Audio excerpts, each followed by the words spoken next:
All right, let's get started. Thanks, guys, for clicking on another video. This week, we're going to be discussing a paper written by Ming Gao et al. And the title of the paper is Cognitive Reserve Disorder in Age-Related Hearing Loss, Cognitive Cortical Compensatory to Auditory Perceptual Processing. This paper was published in 2023, and it was written in the journal Cerebral Cortex by Oxford Academic. And it basically just encompasses how cognitive reserve is kind of affected in those who have hearing loss, and how when untreated hearing loss is extended, how this could also lead to further cognitive damage, resulting in such things as Alzheimer's disease. But we'll dive deeper into this paper and we'll explain a little bit more how this may happen. But first and foremost, let's get started. So, from the beginning, hearing loss is making the brain work harder and not smarter. What if the real problem isn't just that you can't hear the conversation? What if your brain is quietly burning through its battery just trying to figure out what the hell people are saying? Welcome to the part of aging nobody wants to talk about honestly. Hearing loss doesn't just turn the volume down. According to this paper by Min Kao and friends, it forces your brain to start compensating like a stressed out intern covering for a missing coworker. Let's dig in. I'll match you tomorrow at thee. What was that? I didn't catch it. Tomorrow at thee. Tomorrow at 3? Yes, 3. Oh, okay. Got it. So that was just a visual that Grok created for me to kind of just explain what happens in somebody who has hearing loss. This is just kind of like the first excerpt of what cognitive reserve may be and what it might stand for. So this person here was basically stressing out, trying to understand what that person was saying. It wasn't about how the person was saying it, what the nonverbal cues were. It was just what that person was saying. It's important that you take this into account as we go and dive deeper into what cognitive reserve may be and how important it is, by just illustrating how much power is needed in just constructing and deconstructing speech that is coming from somebody, and how hard that might be for somebody who has hearing loss. So older adults listening to someone speak is basically fragmented. So basically what he was trying to understand is what this sentence, I'll meet you tomorrow at 3, might be. So this is what the brain catches. I'll meet you tomorrow at E. So it doesn't really make sense, right? So the brain has to reconstruct that, reconstruct it, and see something that makes sense. And then it's frustrating because the person has to ask the person to kind of repeat what they're saying, which can get, frustrating for some people. Alright, so what's the theory? Normal hearing is like streaming in 4K, right? Hearing loss is like trying to watch a movie in 240p with buffering. So the brain does what any desperate system does. It throws more processing power at the problem. Attention, working memory, whatever is lying around. It's compensatory, it's also expensive. The authors of this study are basically asking what happens when that extra effort becomes permanent. So this is the experiment.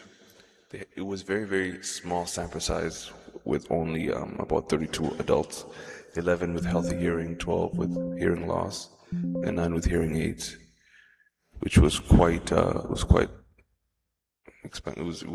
small. So they're looking at how hearing is affected by cognition and how that also affects brain activity. They analyzed the metrics of pure tone average to understand how good their hearing was. They used MoCA, which is a cognitive test that's used to test for mild cognitive impairment, and they also use EEG recordings to kind of understand what the baseline firing rates were for these people. So they measured the usual suspects, how bad the hearing actually was, and cognitive scores, and stuck electrodes on their heads to watch the brain light up, classic EEG noisiness, basically. But it was a very small sample. What did they find? So they saw that worse hearing equals worse cognitive score.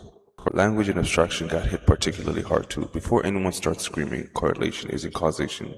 We know this. The paper does know this as well. But when the association is this clean, you don't just wave it away and go back to yelling at the TV, right? But what's the finding? What are the findings? The brain compensates. So this is where I want to talk about the cognitive resources the cognitive reserve that I was talking about in that early video that I showed you. So here you can see regions are kind of like, this is just an illustration of a cartoon. I mean, the figures look like they're happy, but they're not. They wouldn't be really happy in this situation. As you can see, the auditory cortex is struggling to understand what people are saying. And regions that are meant to be used for attention, for memory, for executive function, they're being incorporated to help the auditory system understand what's coming to it. While they're getting incorporated, they kind of lose their specific functions that they did before. So if you have a region that's focused on maintaining attention, and that focus is now transferred onto helping the auditory system, the person who is inhabiting in this brain won't have the attention faculties that they had before, because those attention faculties are being used to help the auditory system. So their attention is affected. They're using memory systems to also help with the auditory, so their memory is also going to be affected. They're using executive functions to help with the auditory system, so their executive functions might be affected. This could lead to impulsivity, and regions that shouldn't be firing start firing, which is what this illustration is supposed to basically mean.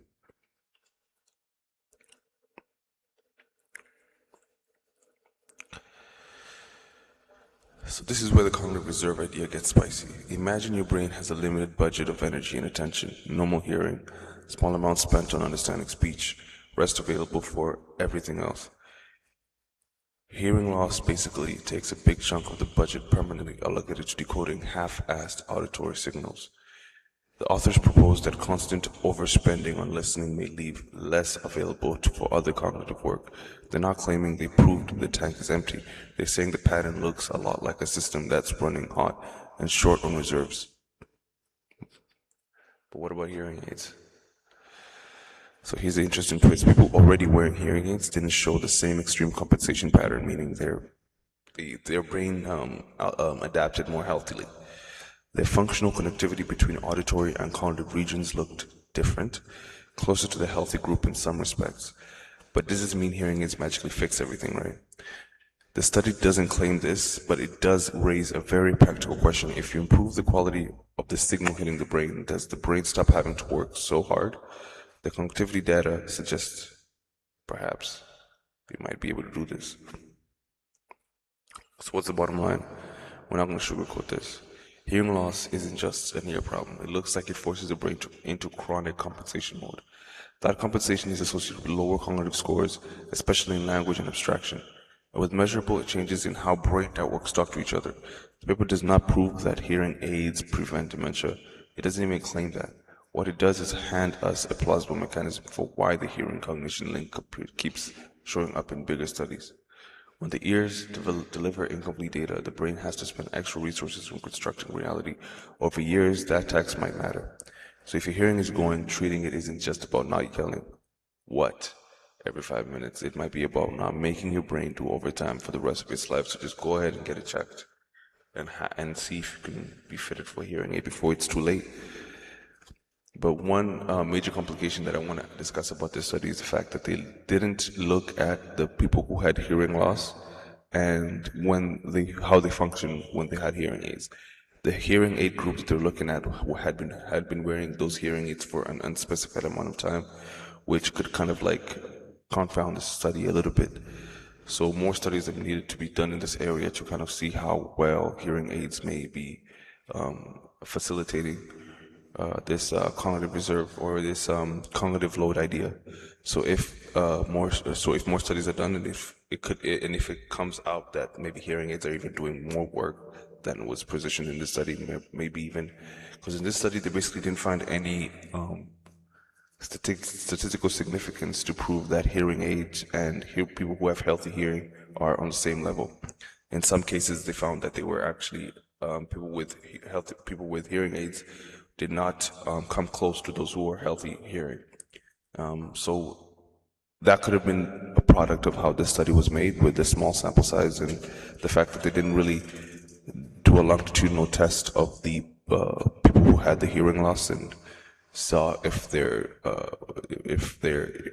chances changed when they got the hearing aid and their cognitive resources and cognitive load was reduced. So it's just a matter of doing more studies and seeing if there's any other way to kind of reduce the disability that comes from having this particular disability, and reducing the chances of having further reductions in cognition as the brain degeneration progresses. That's the end of the study.